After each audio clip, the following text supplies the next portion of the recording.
సూర్యాపేటలో మున్సిపల్ కౌన్సిలర్లు కొట్టుకున్నారు. అవిశ్వాసం విషయంలో రెండు వర్గాలుగా విడిపోయి ఒకరిపై ఒకరు దాడులు చేసుకున్నారు. చివరి నిమిషంలో డుమ్మా కొట్టారని ఆరోపిస్తూ కౌన్సిలర్ పావని ఇంటి దగ్గర మిగతా సభ్యులు ధర్నాకు దిగారు. ఈ సమయంలోనే ఘర్షణకు దారితీసింది.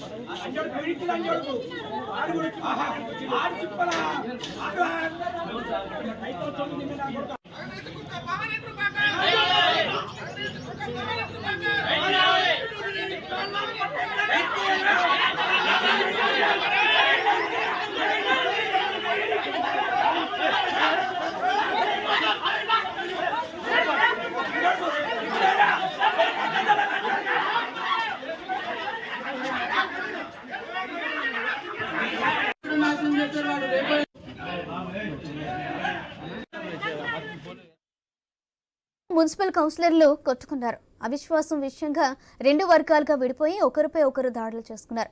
చివరి నిమిషంలోని డుమ్మా కొట్టారని ఆరోపిస్తూ కౌన్సిలర్ పావని ఇంటి దగ్గర మిగతా సభ్యులు ధర్నాకు దిగారు.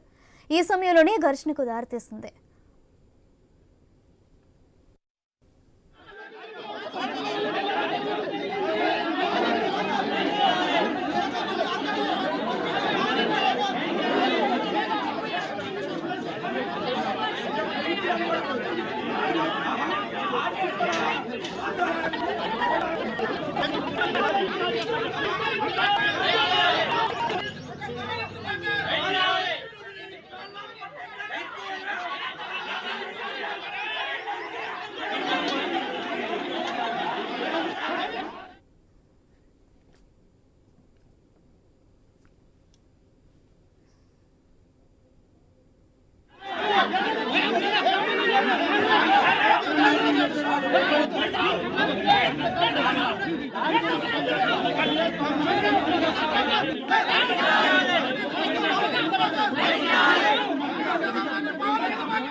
రైట్, ఇదే విషయం మీద మరింత సమాచారం మా ప్రతినిధి కిరణ్ అందిస్తారు. కిరణ్,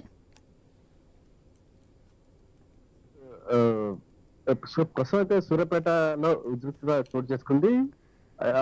కొద్ది రోజులుగా ఇక్కడ సూర్యాపేట మున్సిపాలిటీ సంబంధించి అవిశ్వాస రగలైతే కొనసాగుతున్నటువంటి పరిస్థితి అయితే ఉంది. అయితే నిన్న 48 కౌన్సిల్ సభ్యులకు గాను 32 మంది కౌన్సిలర్లు అవిశ్వాస తీర్మానానికి మద్దతుగా కూడా కలెక్టర్ కు తీర్మాన కాపీ ఇవ్వడం జరిగింది. అయితే అనూహ్యంగా కూడా ఆ తీర్మాన కాపీలో పేరినటువంటి 45వ వార్డు కౌన్సిలర్ పావని కృపాకర్ సమావేశానికి ముందు జంప్ కావడం జరిగింది. దీంతో ఆగ్రహించినటువంటి కౌన్సిలర్లు ప్రస్తుతం అయితే పావని ఇంటి ముందు అయితే ధర్నాకైతే దిగారు. అయితే నిన్న అవిశ్వాస తీర్మానం ఉండాల్సి ఉండగా కౌన్సిలర్లు డుమ్మా కొట్టడంతో అవిశ్వాస తీర్మానం కూడా దిగిపోయినటువంటి పరిస్థితి ఉన్న నేపథ్యంలో మిగతా కౌన్సిలర్లు ఆగ్రహానికి గురయ్యారు. ఆ నేపథ్యంలోనే డుమ్మా కొట్టినటువంటి కౌన్సిల్ సమావేశానికి డుమ్మా కొట్టినటువంటి ఎవరైతే పావని కృపాకర్ ఉన్నారో వారింటి ముందు కూడా మిగతా కౌన్సిలర్లు ధర్నా చేస్తున్నారు. ఇక ఆమెకు మద్దతుగా కూడా బీఆర్ఎస్ పార్టీ సభ్యులటువంటి కౌన్సిలర్లు అదేదో చైర్మన్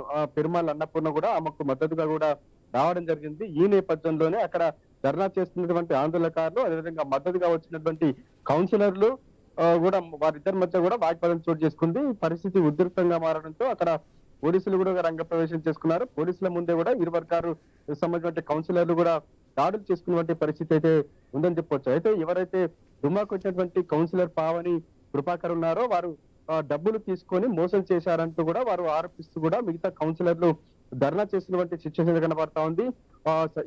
ఎవరైతే పావని కృపాకర్ ఉన్నారో తీసుకున్న డబ్బులు తిరిగి ఇవ్వాలని కూడా డిమాండ్ చేస్తున్నటువంటి నేపథ్యంలో మిగతా కౌన్సిలర్లు జోక్యం చేసుకోవడం వారికి పావని కృపాకర్ కు మద్దతుగా నిలబడంతో కూడా అక్కడ పరిస్థితి అయితే ఉద్రిక్తంగా మారినటువంటి పరిస్థితి అయితే ఉందని చెప్పొచ్చు. ఈ నేపథ్యంలో పోలీసులు కూడా రంగప్రవేశం చేశారు. ఇరు వర్గాలను చెదరగొట్టినప్పటికీ కూడా ఆందోళన అయితే ఉధృతమవుతున్నటువంటి నేపథ్యంలో భారీగా పోలీసులు అయితే మోహరిస్తున్నటువంటి పరిస్థితి అయితే ఉందని చెప్పొచ్చు.